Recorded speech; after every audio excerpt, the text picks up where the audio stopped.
자, 이제 오늘 하나님께서 우리에게 주신 귀한 말씀 함께 보도록 하겠습니다. 신명기 8장 7절부터 18절까지의 말씀 보실 때 제가 한 절, 여러분들 한 절 교독하고 마지막 절은 힘있게 함께 읽도록 하겠습니다. 내 하나님 여호와께서 너를 아름다운 땅에 이르게 하시나니 그곳은 골짜기든지 산지든지 시내와 분천과 샘이 흐르고 밀과 보리의 소산지요 포도와 무화과와 석류와 감람나무와 꿀의 소산지라. 내가 먹을 것에 모자람이 없고 내게 아무 부족함이 없는 땅이며 그 땅의 돌은 철이요 산에서는 동을 캘 것이라. 내가 먹어서 배부르고 내 하나님 여호와께서 들을 내게 주셨으므로 말미암아 그를 찬송하리라. 내가 오늘 내게 명하는 여호와의 명령과 법도와 규례를 지키지 아니하고 내 하나님 여호와를 잊어버리지 않도록 삼갈지어다. 내가 먹어서 배부르고 아름다운 집을 짓고 거주하게 되며 또 내 소와 양이 번성하며 내 은금이 증식되며 내 소유가 다 풍부하게 될 때에 내 마음이 교만하여 내 하나님 여호와를 잊어버릴까 염려하노라. 여호와는 너를 애굽 땅 종되었던 집에서 이끌어내시고 너를 인도하여 그 광대하고 위험한 광야 곧 불뱀과 정갈이 있고 물이 없는 간조한 땅을 지나게 하셨으며 또 너를 위하여 단단한 반석에서 물을 내셨으며 내 조상들도 알지 못하던 광에서 내게 먹이셨나니 이는 다 너를 낮추시며 너를 시험하사 마침내 내게 복을 주려 하시며 그러나 내가 마음에 이르기를 내 능력과 내 손의 힘으로 내가 이 재물을 얻었다 말할 것이라. 내 하나님 여호와를 기억하라. 그가 내게 재물을 얻을 능력을 주셨음이라. 이같이 하심은 내 조상들에게 맹세하신 언약을 오늘과 같이 이루려 하심이니라. 아멘. 이는 하나님의 말씀입니다. 우리는 보통 힘든 일들을 겪을 때마다 이것이 가장 큰 시험이구나 라고 여깁니다. 예를 들어 돈이 없을 때, 그리고 건강이 무너져 버렸을 때, 관계가 엉켜버려서 민감해졌을 때 등등 우리는 이렇게 기도하죠. 하나님, 이 어려운 시험을 잘 이겨내게 해주십시오 라고 간절한 마음으로 기도합니다. 그런데 성경은 전혀 다른 지점을 날카롭게 짚어내고 있어요. 바로 우리가 흔히 가장 큰 시험이라 여기는 고난보다 더 위험한 것이 있으니 그것이 바로 풍요의 시험이다 라고 말입니다. 이스라엘 백성에 치자면 거친 광야를 건널 때보다 젖과 꿀이 흐르는 가나안 땅에서 믿음 지키기가 더 힘들다라고 이야기하고 계십니다. 오늘 본문 신명기 8장은 바로 그 지점에 서 있습니다. 이스라엘은 이미 40여 년 동안 광야 생활을 하다가 이제 끝자락에 이르렀습니다.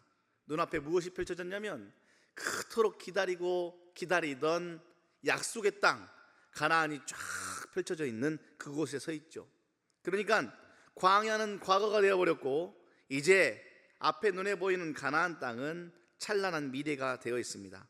그 두 개 사이에 딱 서 있고 이 두 개 사이에 서 있는 이스라엘 백성들에게 무엇이 필요할까라는 상황 가운데 하나님의 지혜를 받은 모세가 대언하기를 마음의 준비가 필요하다라고 말씀하고 있습니다. 무슨 준비요?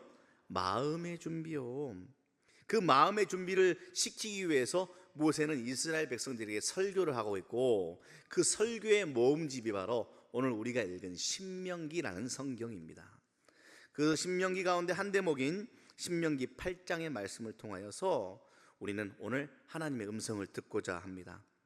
먼저 이스라엘 백성들을 간절한 마음으로 바라보며 설교하고 있는 모세가 이제 눈앞에 놓인 가나안 땅을 설명해 주고 있어요. 그 가나안 땅이 어떤 땅인지를 묘사하고 있는데 그게 바로 오늘 우리가 읽은 본문 7절부터 9절까지의 말씀입니다. 무엇이라고 이야기하고 있습니까? 내 하나님 여호와께서 너를 아름다운 땅에 이르게 할 것이다. 그곳은 골짜기든지 살든지 어쨌든 시내와 분촌과 샘이 흐른다. 밀과 보리의 소산지고 포도와 무화과와 석류와 감람나무와 꿀의 소산지다. 너희들에게 먹을 것이 모자람이 없을 땅이다. 그리고 아무 부족함이 없는 땅이다 라고 모세가 친절하게 가나안에 대해서 설명을 잘 해주고 있습니다. 자, 여러분 어때요? 좀 그려지십니까?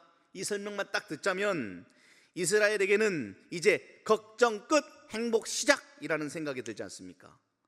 광야에서 어떻게 살았어요? 늘 배고팠잖아요. 종종 목말랐잖아요. 그리고 늘 불안했습니다. 그런데 이제는 고생 끝이 나는 안정과 풍요, 안전과 편안함이 기다리는 그 땅을 쫙 설명해 주니 마음이 스르르 녹아내리는 것 아니겠습니까? 그런데 이 말씀에 이어 모세는 가장 큰 경고 하나를 던지고 있습니다. 14절의 말씀입니다. 우리 다 같이 함께 읽겠습니다. 내 마음이 교만하여 내 하나님 여호와를 잊어버릴까 염려하노라. 말씀 묵상하면서 그런 생각 한번 해봐요. 아니 좀 그동안 40년 고생했는데 이제 약속의 땅 앞에 두고 서 있는 백성들 좀 마음에 스르르 녹아내리고 좀 기대하는 마음 좀 가만히 두면 안 되나? 꼭 끝에 무언가 한 개를 붙여서 이 완벽할 법한 행복을 약간 깨름직하게 만드시는 이유는 과연 무엇일까? 한번 그것을 살펴보고자 합니다. 하나님의 지혜를 가진 모세가 진짜 두려워했던 것은 뭐냐면 광야의 고난이 아니었어요. 그보다 더 두려워하고 조심스러워했던 것이 바로 가나안 안에서의 풍요였습니다. 굶주림이 아니라 배부름이 더 무서운 것이고 결핍이 아니라 충분함이 우리에게 더 무서운 것이라는 것을 정확하게 알려주고 있습니다. 그래서 오늘 본문은 우리에게 이렇게 묻고 있어요. 너희는 고난을 견딜 준비만 하지 않았느냐? 풍요를 견딜 준비는 과연 되어 있느냐라고 묻고 있습니다. 실제 우리가 살아가는 시대가 얼마나 풍요롭습니까?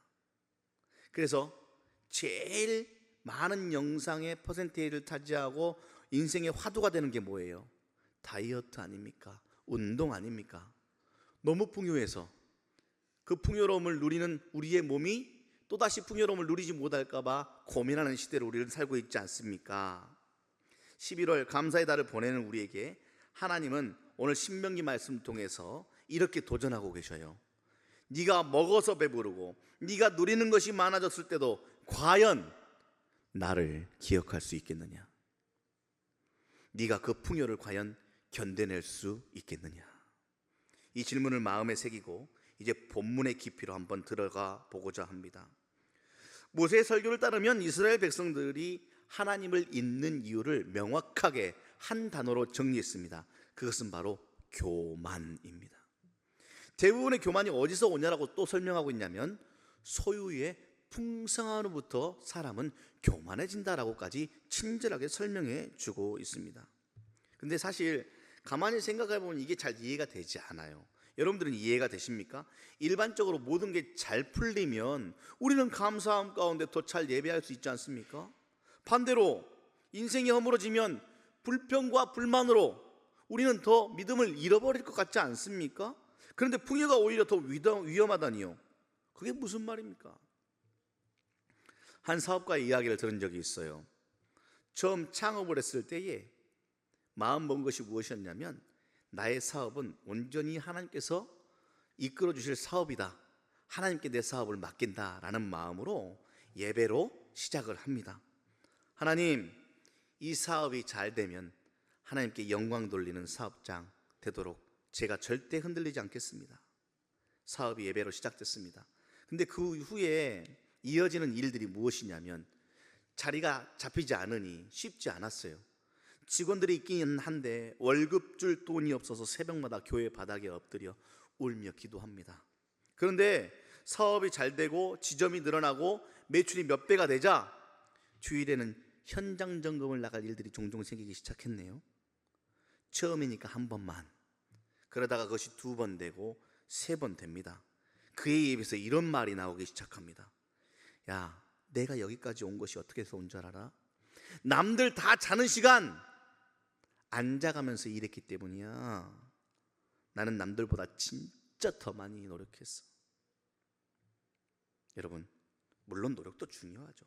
그러나 하나님을 빼고 자기만 남는 순간, 다시 한번요, 하나님이 쏙 빠지고 자기만 남는 순간 그 풍요는 더 이상 축복이 아니라 하나님을 잊게 만드는 최고의 위험 요소가 된다는 사실을 기억하시기 바랍니다. 소유가 많아지면 교만하게 되고 결국 하나님 잊게 된다는 말은 하나도 이상할 것이 없습니다. 소유, 교만, 하나님 망각은 결국 무엇으로 결과를 맺게 되냐면 자기 능력에 대한 절대적인 신뢰로 결과를 맺게 됩니다. 반대로 자기를 신뢰하면 신뢰할수록 더욱더 교만해지고 더욱더 하나님을 잊어져 가는 것이 그 악순환의 원리입니다. 한 번만 따라해볼까요? 내 능력에 대한 절대적인 신뢰, 이게 커지면 커질수록 교만한 사람이 되는 겁니다. 하나님의 물질적인 복을 받은 뒤에 사람들이 어떠한 생각을 하게 되는지 모세가 정확하게 진단을 해냈어요. 그게 바로 본문 17절의 말씀입니다. 함께 읽을까요? 그러나 내가 마음에 이르기를 내 능력과 내 손의 힘으로 내가 이 재물을 얻었다 말할 것이다. 이게 사람의 본성이에요. 하나님이 주시는 거 알고 있습니다. 간절히 기도합니다. 주세요 라고 기도해요. 그래서 하나님이 예따라고 줬는데 그것을 손에 딱 쥐면 그 다음에 사람이 무엇이라고 이야기한다고요? 내 능력으로 된 것이다, 내 손의 힘으로 가게 된 것이다, 내가 이 재물을 얻었다 라고 무엇이 잊혀진다고요? 하나님이 잊혀진다. 모세는 오늘 그것을 강력하게 경고하고 있습니다. 이 가운데 이렇게 생각하시는 분들이 있을 거예요. 아무리 그렇다 하더라도 저는 믿음 가지고 하나님이 나에게 주신 복을 겸손하게 하나님으로부터 얻은 것임을 인정하며 겸손하게 살 겁니다. 아주 훌륭한 믿음입니다. 근데 그게 쉽게 잘 안 될 가능성이 많습니다. 사람들은 대부분 자기를 통해서 일어난 눈부신 일들이 다 자기로부터 나왔다고 자랑하고 싶어하는 욕망이 있거든요. 그리고 그 눈부신 일들은 대부분 우리의 영혼을 마비시킵니다. 그래서 자기를 신뢰토록 만들고 자기를 확신토록 만들어버립니다. 그게 조금 삐걱거리잖아요. 그러면 하나님께 돌아오는 것이 아니라 자기를 늘 연민하도록 만들어요. 그래서 스스로를 불쌍히 여기는 것은 하나님의 방법도 아니고 좋지 않은 일입니다. 겉으로 아무리 하나님을 섬기는 것처럼 포즈를 예쁘게 취한다 하더라도 속으로는 여전히 내가 괜찮은 사람이야 라고 하는 자기를 내세우는 일, 이게 바로 하나님을 잊어버린 것이다 라고 성경은 정확하게 꼬집어내고 있습니다. 이게 왜 문제인지 사람들은 별로 심각하게 생각하지 않아요. 왜 그런 줄 아세요? 이 세상이 자기에게 관심을 기울이도록 최대한 강요하고 있고 그런 문화를 쫙 만들어 놨거든요. 이렇게 이야기합니다. 네가 세상의 중심이야, 네가 주인공이야, just do it, 열심히 하면 되는 거야, 할 수 있어 라고 말합니다. 이게 교회 안에 스르르 타고 들어와서 네가 선교의 주인공이야, 너는 사랑받기 위해 태어난 사람이야 라고 이야기합니다. 목사님이 여기서 왜 그걸 꺼내지? 우리는 사랑받기 위해 태어난 사람이 아닌가? 그게 아니고 사랑의 주제가 나에게 꽂히고 선교의 주인공이 내가 되어버리면, 그 균형을 와르르 잃어버리면 그것이 오히려 독이 됩니다. 열심히 했으나 열매는 하나도 없는 사역이 되어버립니다. 결국 모든 삶과 신앙을 자기에게 집중시키는 것은 자기를 살리는 길이 아니라 자기를 죽이는 길이 되는 것입니다. 성서는 그것을 죄다라고 이야기하고 있습니다. 죄는 사람을 죽이는 존재론적 힘이죠. 나 하게 되며 하나님을 잊어버리는 그 순간 우리는 멸망의 길로 치닫게 된다는 사실을 오늘 마음에 새기시길 바랍니다. 성경이 왜 하나님 잊지 말라고 계속 가르치는 건데요? 이유는 간단합니다. 하나님에게서만 생명이 가능하기 때문에 그렇습니다. 여러분 믿으십니까? 다시 한번 물어볼게요. 여러분은 진짜로 하나님에게서만 생명이 가능하다고 믿고 살고 계십니까? 내가 혹은 네가 아무리 잘났더라도 잘난 그가 생명 제공과 무관한 사실을 인정하고 살아가고 계십니까? 우리가 숨을 쉬어야 살 수 있듯이 하나님, 생명의 제공자인 하나님과 관계를 해야만 우리가 살 수 있다고 정말로 믿으십니까? 그래서 기도가 중요해요. 생명 제공자와 연결이 되는 기도가 그래서 중요합니다. 그게 연결되지 않으면 또다시 무엇으로 돌아간다고요? 내 힘, 나의 공로로 돌아가 결국 멸망의 길로 가기 때문에 그렇습니다. 여러분 기억하십시오.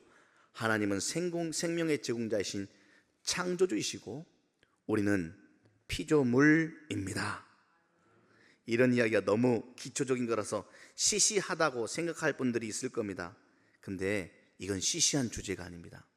이게 믿어지면 다 된 것이기 때문에 그렇습니다. 이게 믿어지지 않기 때문에 우리는 늘 넘어지기 때문에 그렇습니다. 하나님이 생명의 주인이라는 사실을 늘 실제로 인식할 수 있도록 기도하시는 여러분들 되시기를 바랍니다. 사랑하는 여러분, 이스라엘 백성들 한번 보세요. 대다수가 어떻게 됐습니까? 가나안 땅에 딱 들어가자 모세가 그토록 염려했던 풍요를 견디지 못하고 거기에 있는 풍요의 신 앞에 엎드려 절하며 예배하는 사람들이 되어버렸습니다. 풍요를 절대하는 이 시대 정신 가운데 살아가고 있는 우리의 모습과 너무 비슷하지 않습니까? 그런데 그 안에서도 모세의 말씀, 하나님의 말씀을 싹 붙들고 그 구원의 빛을 바라보며 살아가는 신명기 학파들이 있었어요. 믿음의 눈과 귀가 열려서 풍요의 근원이 무엇인지를 정확하게 꿰뚫어 보는 사람들이 있었습니다. 그 풍요의 근원이 무엇이라고요? 하나님입니다. 하나님이 곧 복입니다. 배고팠고 물이 없었고 불안했던 그것들이 해소되어지는 먹을 것들, 물, 안전함이 복이 아니라 그것을 제공하시는 하나님이 복이라는 것을 잊지 않고 살아가는 사람들이 있었습니다. 사랑하는 우리 한소망 이름교회가 그것을 알고 기억하는 예배자들인 줄 믿습니다. 오늘 본문 신명기 8장 16절 하반부를 다 같이 한번 읽어볼까요? 이는 다 너를 낮추시며 너를 시험하사 마침내 내게 복을 주려 하심이었느니라 라고 말하고 있습니다. 여기서 중요한 단어는 낮춤과 시험이란 단어입니다. 여기에서 낮춤은 단순히 먹고 마실 때 그것이 없어서 궁색해진 상황을 이야기하는 게 아니에요. 더 근본적인 것을 말해요. 성경이 말하는 낮춤은 자신이 할 수 있는 일이 거의 없다라는 것을 깨닫는 수준을 이야기합니다. 여러분 그 수준 가운데 들어가 계십니까? 이거는 비참함과 적외감을 말하는 게 아니라니까요. 진짜 이 세상의 진리를 깨닫는 수준을 이야기하는 겁니다. 한 번만 따라합시다. 나는 할 수 있는 일이 거의 없습니다.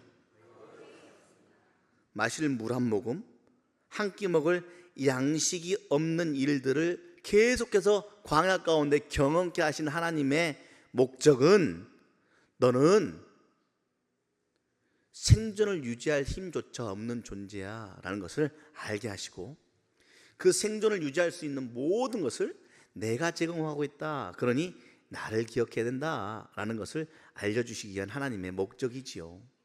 그러니 혹여나 이 자리 가운데 마실 물과 한 끼의 끼니를 걱정하고 계시는 분들이 계시면 하나님을 기억하는 일들로 기도하시기를 바랍니다. 생존 자체가 오직 하나님에게만 달려있다는 사실을 철저하게 깨닫는 믿음 달라고 기도하시기를 바랍니다. 그러면 낮춤의 영성으로 세상을 대할 수 있는 믿음의 용사가 될 줄 믿습니다. 본문에 나오는 시험도 바로 이 낮춤과 연결되어 있죠. 자신의 생존을, 자신의 삶을 하나님에게 맡길 수 있겠느냐라는 그러한 시험 말입니다. 주변에도 이런 광야의 시험을 통과한 사람들이 아주 많습니다. 혹시 여러분들은 그렇지 않습니까? 여러분들은 광야의 시험을 통과하셨습니까? 아니면 여전히 광야입니까? 어느 집사님이 갑작스럽게 직장을 잃어버렸어요. 대출도 많이 남아있고 아이들 학원비도 많이 나가야 합니다. 밤마다 숨이 턱턱 막히는 시간들이 조금씩 이어지는데 그 숨은 더 막혀와요. 통장의 잔고가 다 말라갑니다. 처음 몇 달 불평과 원망 앞에서 하나님 앞에 처절하게 기도했습니다. 왜 하필 납니까 하나님? 다른 사람들 보면 다 잘 사는 것 같은데 왜 나는 이렇게 삽니까, 하나님? 더 나아가서 제가 하나님 앞에 잘못 보인 게 뭐가 있습니까? 주일날 예배하지 않습니까, 하나님? 그리고 봉사도 잘하지 않습니까, 하나님? 근데 왜 하필 납니까? 그렇게 시간이 지나면서 먹고 사는 가장 기본적인 것조차 자기 힘으로 할 수 없다는 낮춤의 영성 가운데 들어가자 집사님의 기도가 바뀌어요. 별거 없네, 아무리 해도 안 되네, 나 교회 떠날 거야가 아니라, 하나님, 저는 이번 일을 겪고 나서야 비로소 제 인생이 제 것이 아님을 깨달았습니다. 사랑하는 여러분, 광야의 시험을 통해 하나님 우리를 낮춤의 영성 가운데로 초대하시고 그 낮아짐을 통해서 하나님 한 분을 더욱더 깊이 알아갈 수 있는 은혜를 맛보게 해주시는 줄 믿으시기를 바랍니다. 그리고 더 나아가 하나님은 절대 우리를 죽게 내버려 두지 않습니다. 그거를 믿으셔야 합니다. 이스라엘 백성들이 광야의 그런 과정을 통해서 낮춤의 영성으로 들어갈 수 있었습니다. 생명의 본질적인 차원에서 하나님의 구원을 경험했습니다. 아, 나의 생명이 그분 손에 달려있구나. 그런데 안타깝게도 그들이 가나안, 풍요를 경험하기 시작하면서 그 소중한 것을 잃어버리기 시작했습니다. 그리고 교만해져 버렸습니다. 눈앞에 먹을 것이 풍성해져 버리니까, 수도꼭지만 열면 물이 철철 나오니까 감사를 잃어버리고 생명이 어디부터 나오는지를 다 잊어버리기 시작했습니다. 한 우스갯소리가 있죠. 먹을 것이 없었어, 너희들 할아버지 시절에는 진짜 그랬어. 저희 어머니가 말씀하시더라고요. 저희 외할아버지 뒷산에서 나무 베러 가셨다가 그날 돌아오시지 않아가지고 저녁 늦게 찾으러 갔는데 허기진 상태에서 나무에 도끼질 하다가 쓰러진 상태로 못 일어나셔서 그때 가서 찾아서 모시고 와서 깜짝 놀랐다는 이야기도 하실 정도로 궁핍했던 시절을 아이들에게 이야기하면 아이들이 뭐라고 하는지 압니까? 왜 그래, 라면 끓여 먹으면 되지 라고 이야기하는 시대를 지금 우리는 살고 있습니다. 풍성하니까 가지고 있는 것의 귀함을 알아차리지 못하고 그것이 어디서부터 오는지 자체를 망각해버리는 세대. 내 능력으로, 내 손의 힘으로 내가 이 재물을 얻었다라는 자기 업적에 감동해버리면서 자아도취에 빠진 그러한 세대. 그 풍요로움이 가져다 준 것은 복이 아니라 저주였다라는 사실. 그 결과는 멸망입니다. 잘 사는 것 자체가 멸망이라고 말하는 거 아니에요. 그것의 마성을 알아차리고 살아야 된다는 겁니다. 그것이 바로 풍요를 견딜 준비를 하는 자들의 마음입니다. 재물과 자기 확신에 빠져 있는 사람들은 생명에 대한 불안을 떨치지 못하고 살아감이 확실합니다. 한순간도 평안을 유지할 수 없습니다. 최근 대학 수능 시험이 펼쳐졌었잖아요. 많은 사람들이 밖에서 대한민국의 교육 실태를 이렇게 평가한 것이 제 기억에 남습니다. 모두가 서서 영화를 보는 것과 같다라고 평가를 하더라고요. 앉아서 영화 보면 다 편하고 좋아요.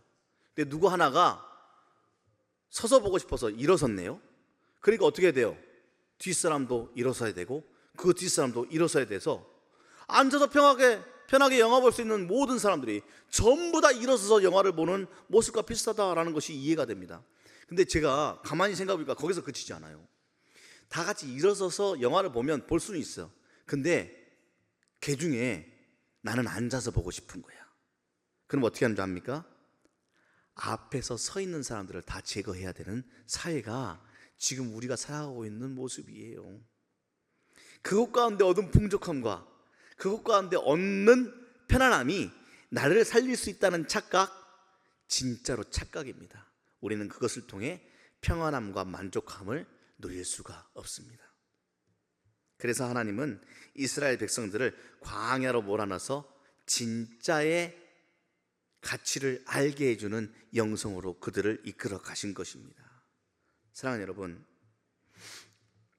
하나님만이 생명을 지킬 수 있다는 사실에 대한 분별한 통찰력과 믿음을 달라고 기도하시기를 바랍니다. 그것이야말로 성경이 말하는 최고의 영성입니다. 얼마 전에 저희 장모님이 제가 대봉감을 좋아하니까 대봉감 한 박스를 보내주셨어요. 박스를 딱 열었는데 아직 하나도 익지 않은 거예요. 대봉감의 묘미가 뭔지 압니까? 천천히 익어간다는 매력이 있습니다. 며칠을 싹 기다리고 영성호 프로젝트를 마치면서 저녁에 딱 들어갔는데 피곤하니까 단 게 땡겨요. 그래서 상자를 딱 바라봤는데 하나가 예쁘게 익어 있는 거 아니겠어요? 그래서 그 친구를 딱 데리고 가서 식탁에 앉아서 꼭지를 딱 딴 다음에 절반을 탁 쪼개는 그 쏠쏠한 재미를 혹시 알고 계십니까? 쫙 이러는데 색깔이 너무 예쁜 거예요. 그래서 그냥 먹기 아까워서 감을 딱 쳐다보는데 무슨 생각이 드냐면, 이야, 우리 하나님 어떻게 이렇게 예쁜 색을 만들 수 있는 걸까? 예쁘니까 더 맛있다.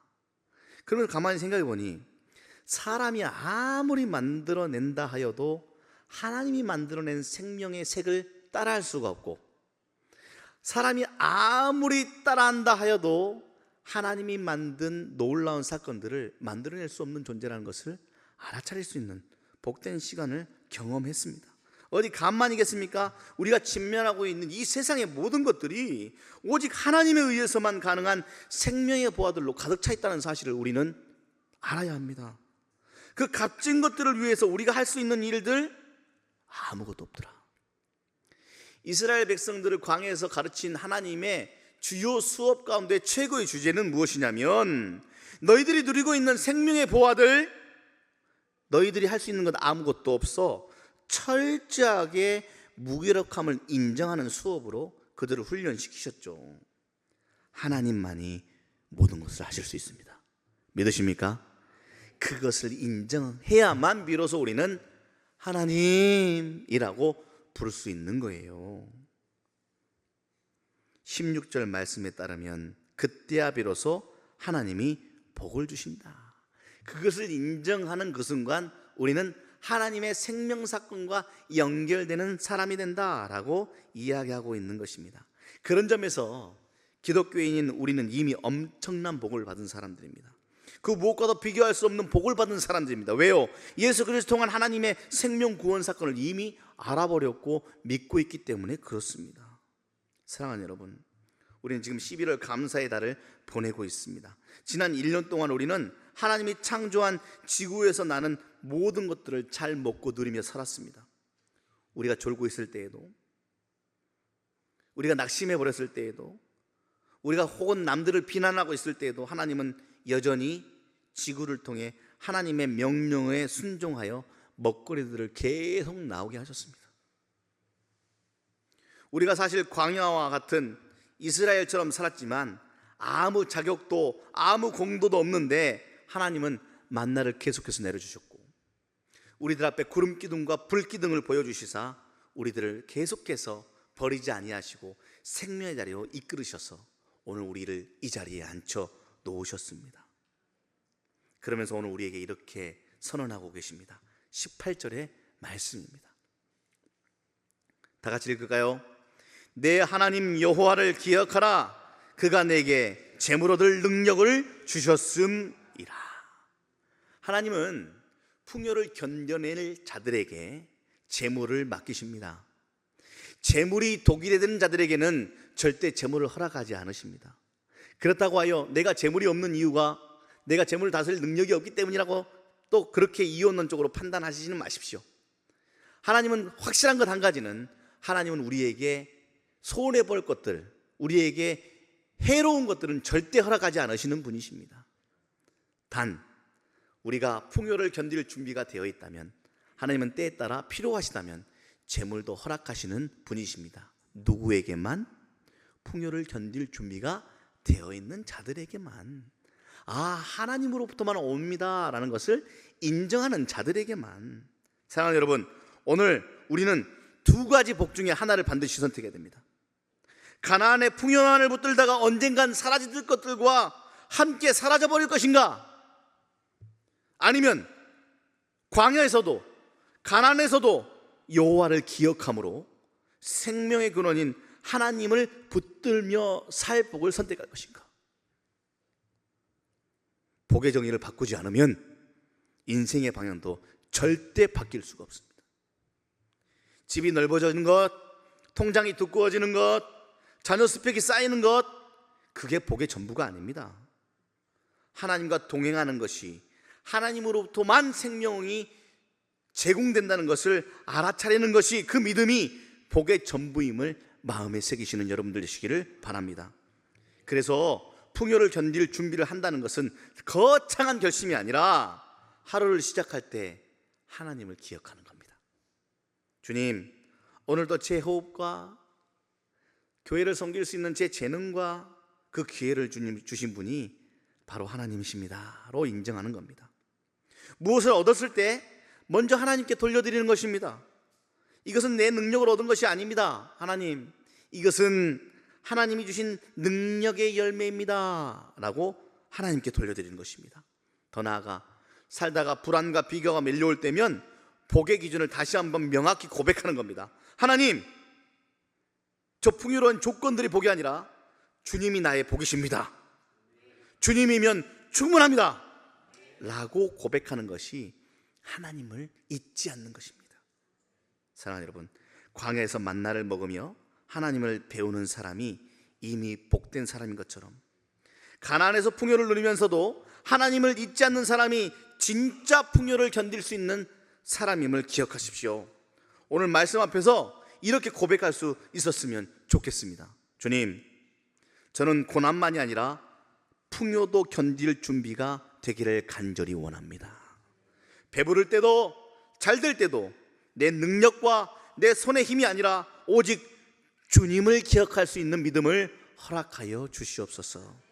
이 고백이 여러분들의 고백되고 여러분들의 가정의 고백이 되며 우리 교회의 고백이 되기를 주님의 이름으로 축복합니다. 기도하겠습니다.